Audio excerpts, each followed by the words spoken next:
Current தான் இவங்க 2 பேரையும் சேர்த்து வச்சதே. ஹாஸ்பிட்டல்ல நீ இல்லாம போயிட்ட. ஆமா, நீ எப்ப வந்த சாமி? சாமிலாம் கிடையாது, வெறும் ஆசாமி. பழனிக்கு போய் சாமியை கும்பிட்டு அர்ச்சனை பண்ணி ஆராதனை பண்ணி என் விரதத்தை முடிச்சுட்டு மாலையும் கட்டி போட்டு வந்தாச்சு. இனி வெறும் சம்பவம் மட்டும்தான். ஒரு வேளை உங்க வேண்டுதல் தான் என்ன காப்பாத்துச்சோ என்னவோ. யார் சொன்னா? உங்க பிரின்சிபல் மேடம் விட்ட கண்ணீர் தான் உங்களை காப்பாத்தினது. வா, ஆரத்தி எடு.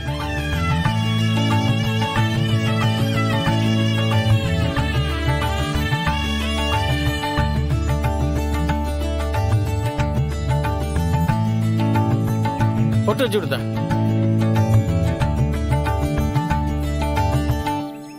இனிமையாவது கையை கொண்டு போய் கரண்ட் கம்பிகளை விடாத. ஷூர் வைகுண்டம் அங்கிள், வாங்க.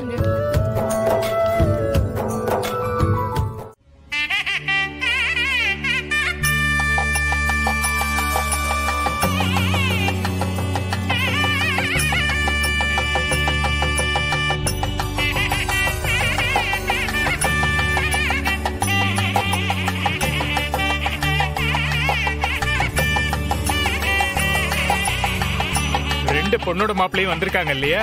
துர்காவை இவதான் பெரிய தங்கச்சி மாப்பிள்ள, ஒரு சின்ன தங்கச்சி மாப்பிள்ள. வணக்கம். ஓலை எழுதி முடிக்க போறேன். 2 பக்கமும் பார்த்து சம்மதம் சொன்னா ஓலைய வாச்சிடலாம். ஓலை வாசிச்சு தட்டை மாத்தினதும் 2 பக்கமும் பரிசு சிலையை கொடுத்துடலாம். உங்களுக்கு சம்மதம் தானே? பூரண சம்மதம். இல்லை, நாம நிச்சயதார்த்தம் நடத்ததெல்லாம் இருக்கட்டும், உன் அம்மையும் அப்பனும் இல்லையே, அவன்தான் தப்பா நினைச்சு போதாவல. மச்சான் இருக்கட்டும், அவங்க மெட்ராஸ் போயிருக்காங்க. இதுக்காக அவங்கள அவசரமா கூப்பிட வேண்டான்னு நான் தான் விட்டுட்டேன். வந்ததுக்கு அப்புறம் சொல்லிக்கலாம். இல்லை, அவங்க ஏதாச்சும் தப்பா எடுத்து போதாவல. என்ன மச்சான், நீங்க புரிஞ்சுக்கோங்க. நீங்க பாட்டுக்கு நாள் குறிங்க. நான் என்ன சொன்னாலும் என் அப்பா அம்மா மறுபேச்சு இல்லாம கேட்டுப்பாங்க. ஏன்பா சண்முகம், அதான் வார்த்தைக்கு வார்த்தை மச்சான் மச்சான் சொல்றாருல்ல, அவங்க அப்பா அம்மா அவர் சமாளிச்சுக்க மாட்டாரா? நீ கவலைப்படாதப்பா. இல்ல, நான் அதுக்கு சொல்லல. அவங்க ஏதாச்சும் நினைச்சிட்டாவுனா எல்லாம் நல்லபடியா நடக்கும்பா.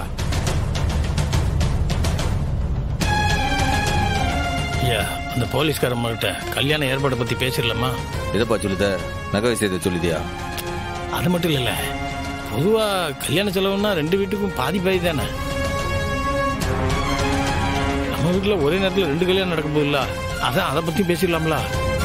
மாமா, ரத்னா கல்யாணம் மாதிரியே நாமளே முழு செலவும் பண்ணிக்கலாம் மாமா. ஏத்தா, அன்னைக்கு அது கோயில்ல நடந்துச்சு, கூட்டமும் கம்மி. இது கல்யாண மண்டபத்துல எல்லாம் நடக்க போகுது. அது இல்லாம அந்த அம்மா பெரிய இடம், பெரிய மண்டபமா கேட்டா என்ன பண்றது? அதுவும் கரெக்ட் தான் சண்முகம்.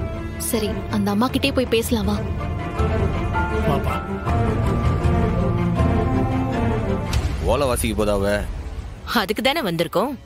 அதுக்கு இல்ல மேடம், கல்யாணத்துக்கு முன்னாடி இந்த லௌகிக விஷயம்லாம் இருக்கு இல்லையா, ஓலை வாசிக்கிறதுக்கு முன்னாடி அதெல்லாம் பேசிட்டா நல்லது இல்லையா? லௌகீக விஷயமா? என்ன, நகையை பத்தியா? ஆமா மேடம், எங்க சக்திக்கு என்ன போட முடியும்னு பேசிடணும்ல, அதுக்காகத்தான். ஏன் குரு, திருச்சியில அந்த இன்ஜினியரிங் காலேஜ் வச்சிருக்காரே, ஒரே ஒரு பொண்ணு கூட வச்சிருக்காரே? ஆமாங்க மேடம். அவர் நம்ம கௌதம்க்கு எவ்வளவு ஆஃபர் பண்ணாரு? 500 சவர நகை மேடம்.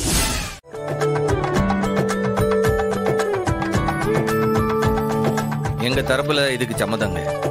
அவாகிட்டையும் கேட்டுடுங்க.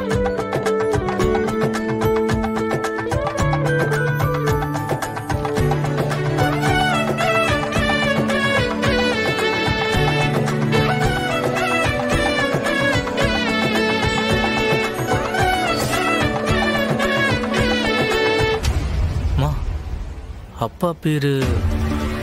டேய், அது சாமி பேரடா. அத பத்தி எதுவும் பேசக்கூடாது. எல்லாத்தையும் நான் பாத்துக்கிறேன், பேசாம இரு.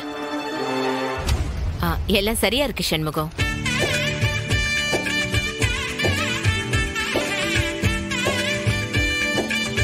கொடுங்கம்மா. ஓம் நம சிவாய். மா, என்னம்மா இது? அப்பா பேரு விருமன் கொடுக்காம வந்திய பெருமாள்னு கொடுத்துருக்கீங்க. வாயை மூடுறான். ஏமா? அப்பா பேரை அப்படியே போட்டா அவர் மகன் நீதான்னு அவன் கண்டுபிடிச்சிட மாட்டானா? அவன் உஷாராயிட மாட்டானா?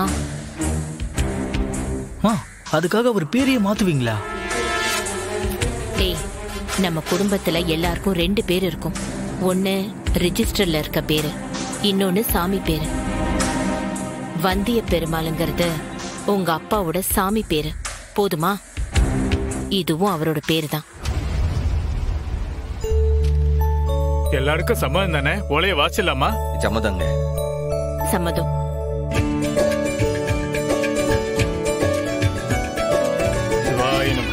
நிகழும் மங்களகரமான விசுவாவச ஆண்டு ஆணி திங்கள்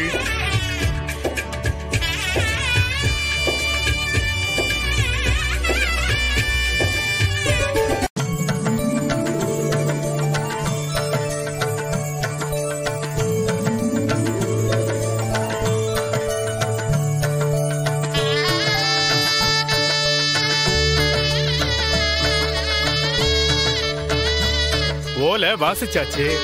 பொண்ணாத்துக்காராலும் மாப்பிள்ளையாத்துக்காராலும் தட்டை மாத்திக்கோங்க. சாமி, பெரிய மாப்பிள்ளைக்கு வீட்டுல யாரும் வரல. சின்ன மாப்பிள்ளைக்கு அவங்க அம்மா இருக்காங்க, மாத்திக்கலாம்ல? பேஷா பண்ணிக்கலாம். வந்து தட்டை மாத்திக்கோங்க. வாங்க.